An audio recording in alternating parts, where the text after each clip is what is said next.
mofinaina isan'andro atolotry ny mpitandrina rakotina valina maoly.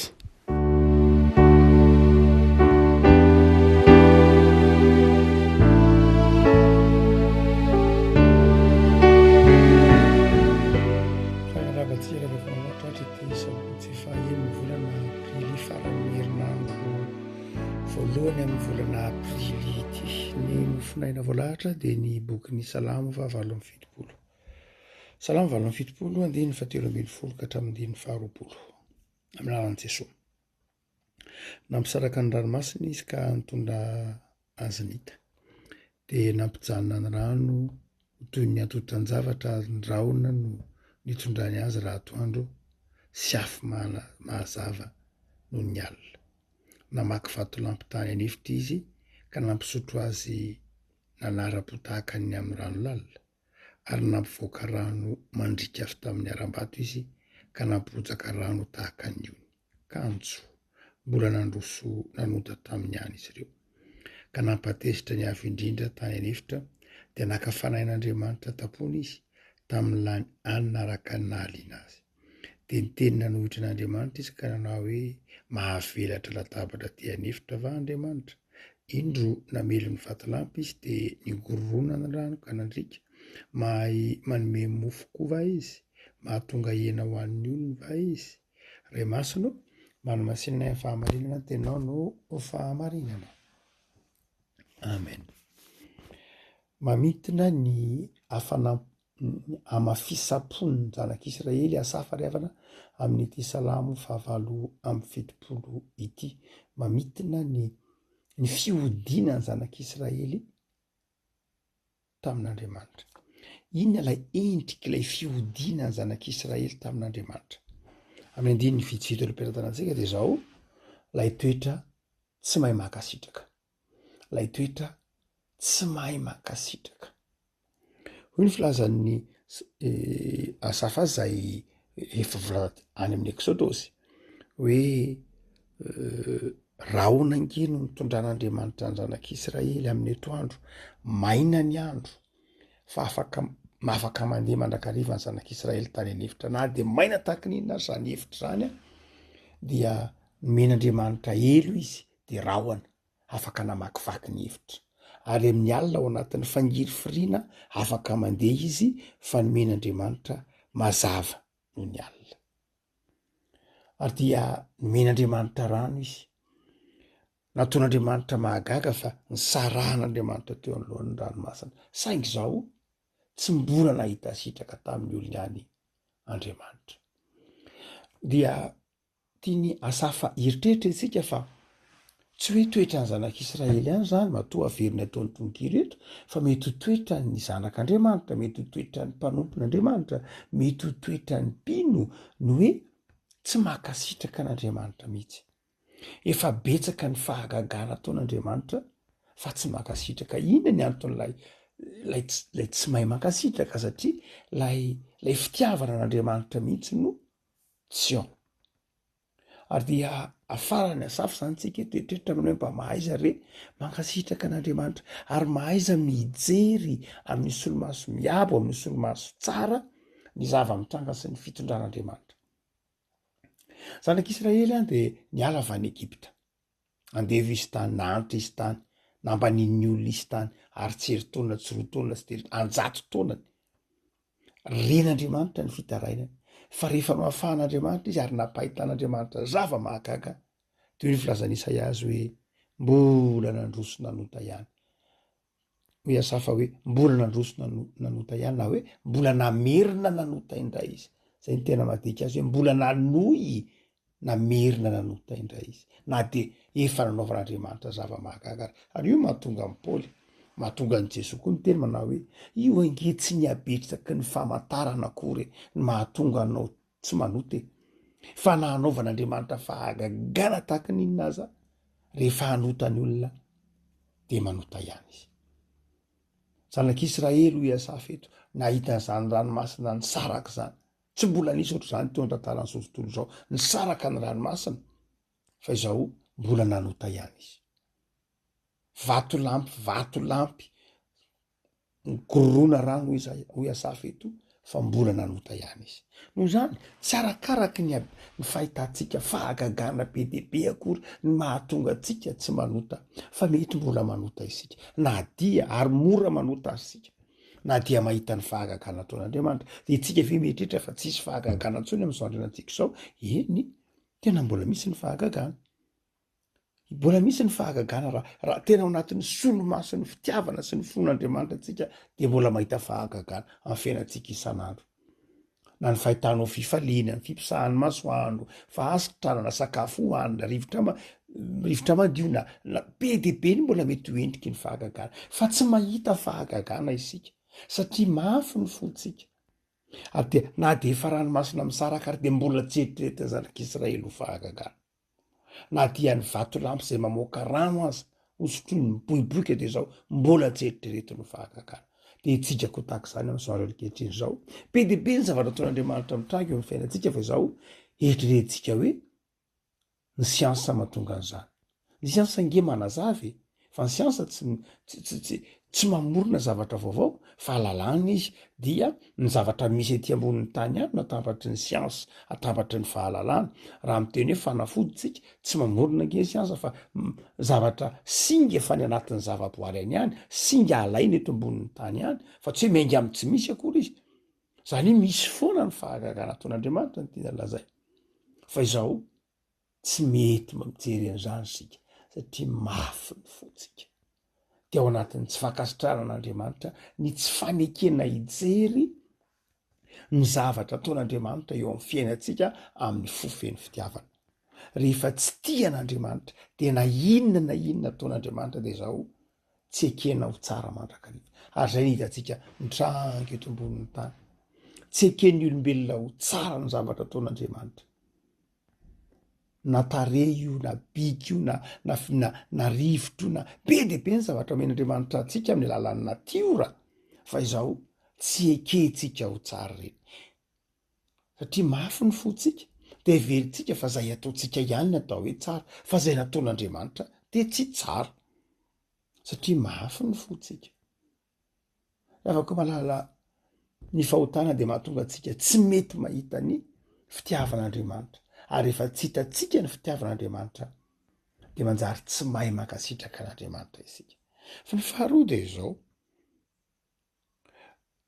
mitoetra faharoa de izao koa tsy hoe tsy mankasitraka an'andriamanitra ihany sika fa izao maneso an'andriamanitra makafanay an'andriamanitra maneso ary hoe safeto manao hoe de misy samyteny amin'andriamanitra manao hoe afaka mamelatra latabatra aty anefitra ary fe zany andriamanitra raha ohatra ka nahary ny nampisaraka ny ranomasina izy ahoana izy ny tsy afaka hamelatra latabatra aty raha ohatra ka afaka namely ny vatolampy izy ka nahatonga nyreniko ny gorona rano nahoana izy ny tsy afaka manome mofo nahoana izy ny tsy afaka manome ianao atsika zany hoe indraindray maneso an'andriamanitra makafanay an'andriamanitra manao an'andriamanitra ho tsinitsiny ny hitantsika eo amin'ny Exodosy 7:20 ity tantara ity tsy aivon'ny Paoly hoe makafanay an'andriamanitra tahak'izay nitranga tany Masa maneso an'andriamanitra ary mbola hitantsika ke zany olombelona zao hoe raha misy andriamanitra ka nahoana mbola misy ihany ny ratsy fanahy raha misy andriamanitra ka nahoana asian'andriamanitra changement climatique raha misy andriamanitra ka nahoana asian'andriamanitra an'izao raha misy andriamanitra ko maninona velanjako ohatran'izao ny ratsy fanahy raha misy andriamanitra ka nahoana ny mbola misy mahantra ihany rehefa koa malala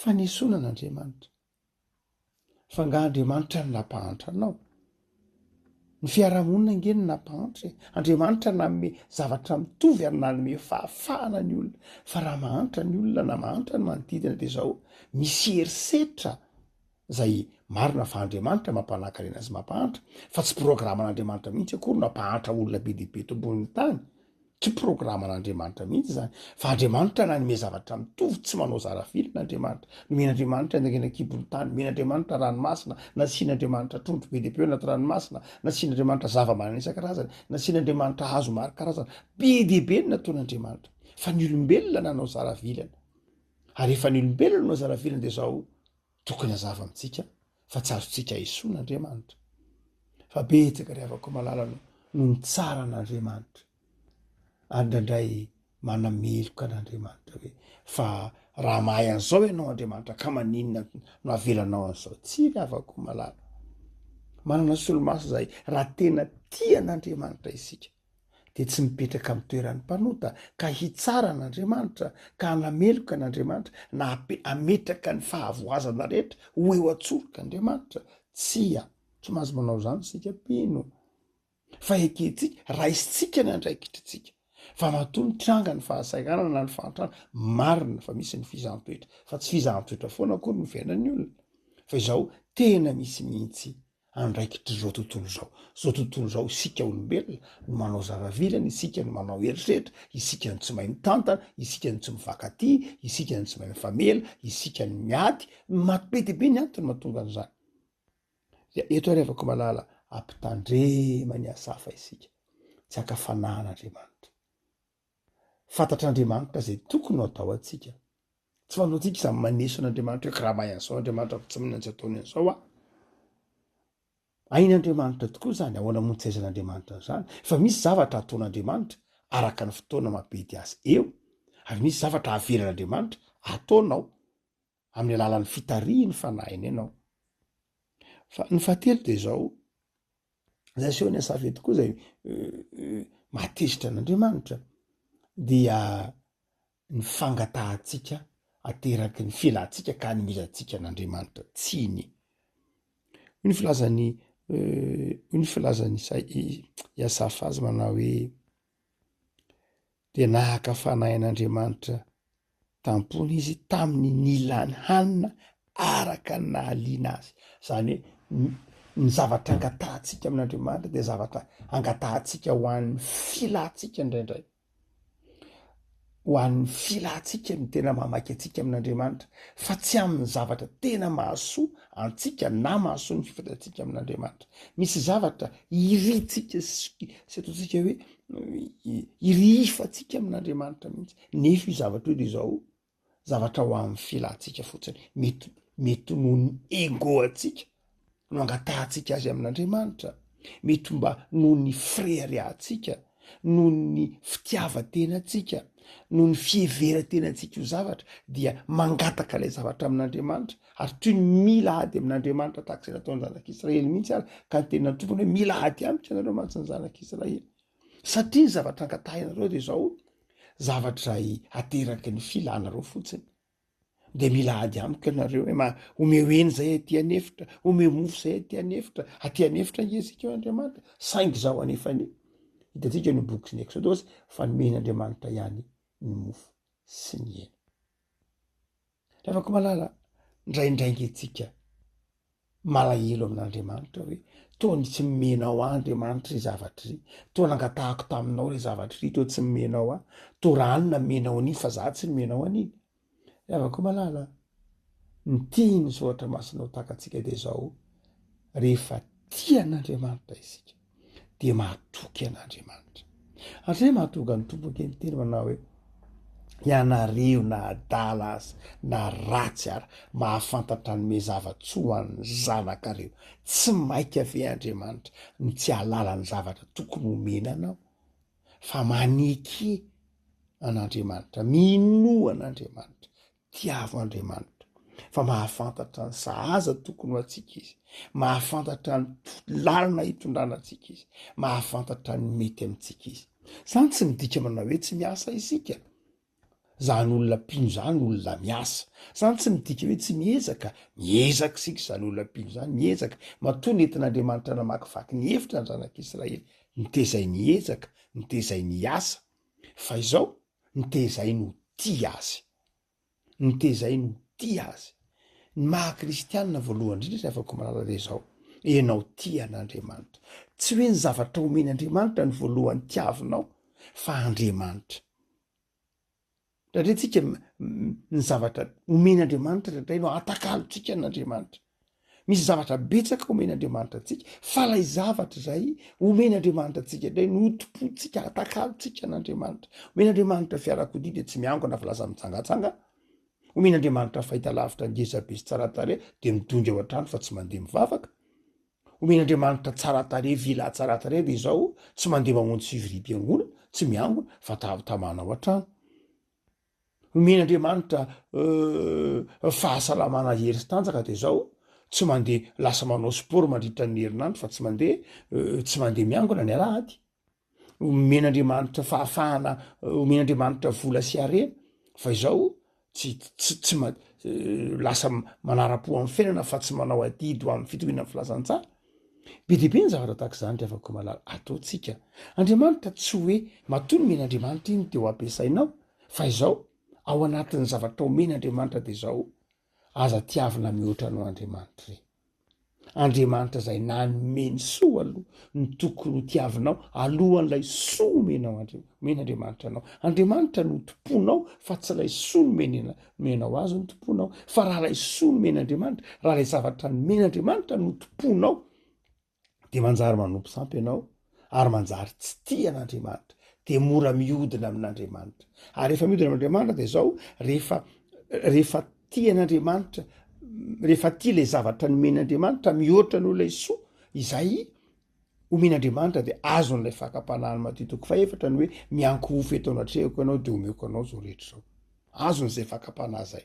Satria nahoana? Satria lay zavatra ny tiana no Andriamanitra de iny zavatra iny manjary lasa mitady mihoatra noho iny de zay manome mihoatra noho iny no tompona. Zay mahatonga Jesosy ny temana hoe tsy afaka manompo tomponareo fa na nareo manompo anana manompo mamona. Efako malala ny tiany hiasafa takatrao de zao matokia an'Andriamanitra amin'ny fitondrana. Miezah ianao, mikezah ianao, manaovy ianao projet, ampiasao daholo zay talenta sy fanomezam-pahasoavana men'Andriamanitra anao fa zao tiavo Andriamanitra, ajao Andriamanitra. Lay Jesosy Kristy zay maty tao amin'ny hazo fijaliana, misolo atsika ary nanome toko fa ho tempolo ny fanahy masina isika, onona ao anatsika Jesosy, izy ane hitaiza ny finoanao ka tonga anao tia azy mihoatra ny zavatra rehetra. Izy ane hanome anao fiononam-po sy fifaliam-po amin'ny fiainanao isan'andro. Ivavaka isika. Jesosy misaotra anao zay noho ny amin'ny fitiavanao sy ny famindramponao. Misaotra fa tezainao zay ho tianao. Tezainao tsy hitady famantarana fa tsy ny abetsaky ny famantarana akory ny mampino anay fa fitaovana ihany reny mba hiorenanay aminao fa ny fitiavanay anao de ateraky ny fahatokinay fa mahafantatra zay mahasambatra anay ianao. Vavaka izay Jesosy, aza velanao akafanay anao fa tehirizo atoky. Aza velanao ho baikoin'ny filan'izao tontolo zao ny fangatahanay sy ny fanirenay ny fifandraisanay aminao fa atao fifandraisany teraky ny fitiavana anao mihoatra ny zavatra rehetra. De manjaka eo amin'ny fiainanay Jesosy ary avao azy mandrakariva ny fitiavana ianao. Atao fimpandresy zay am'izay rehetra lalana hitondranao anay. Misaotra Jesosy. Amen.